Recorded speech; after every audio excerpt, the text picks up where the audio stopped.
On the afternoon of December 6th, 1997, a man named Yuri Trush and his team of 3 other armed men and his dog followed this trail of pink snow. Yuri and his crew spotted a small cabin. This cabin, they knew, belonged to a guy named Vladimir Markov, who was a hunter who had gone missing recently. This blood trail they were following led right up to the front door of this cabin. 5 days earlier, on December 1st, Vladimir Markov decided to give up on another unsuccessful hunt, and he and his 3 dogs began the slow walk back to their small cabin in the middle of the woods. But he saw there was a dead boar and he cut off 2 big haunches of meat. He and his 3 dogs jogged the last few miles back to the cabin. He rushed over to his small shed and he put the boar meat inside, and he saw the 3 dogs were totally on edge. The 3rd dog took off running into the forest. It was like the forest erupted with the loudest growl he had ever heard. Vladimir instinctively grabbed the 2 other dogs and stumbled into his cabin and locked the door behind him. There were no windows in Vladimir's cabin. However, he had drilled a couple of holes so he could look out, but then suddenly something slammed into the wall, and then this massive yellow eye looks right back through the hole right at Vladimir. Vladimir just grabs his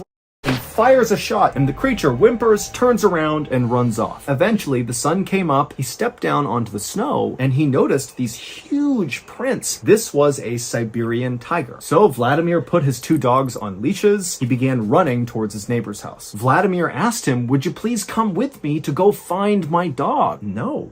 Vladimir had been marked by the tiger, and now the only hope he had was getting as far as humanly possible away from this tiger. It was nearly pitch black by the time Vladimir and his dog arrived at the cabin. He hears whimpering. Vladimir flung the door the rest of the way open. He noticed there was this kind of pile of broken up furniture, and he began moving the furniture out of the way. He finds one of his missing dogs who's been very badly hurt, but unfortunately for Vladimir, this was a trap. 4 days later, that armed search party led by Yuri arrived at Vladimir's cabin. Yuri was actually a member of something called the Inspection Tiger Unit that responds to tiger attacks. Yuri began to notice on the ground little scraps of clothing, and these scraps eventually led them to a big clearing in the forest, and in this clearing were these 2 big red circles. In the center of the left circle was a heap of Vladimir's clothing, and then underneath them were just bits and pieces of Vladimir, and in the other circle was Vladimir's head. Yuri and many other people have come to the conclusion that this Siberian tiger attacked Vladimir just for revenge. Vladimir stole its boar kill and then also shot the tiger, and so finally the tiger laid a trap and caught Vladimir and ripped him to pieces. Yuri and his team would eventually find and kill this Siberian tiger.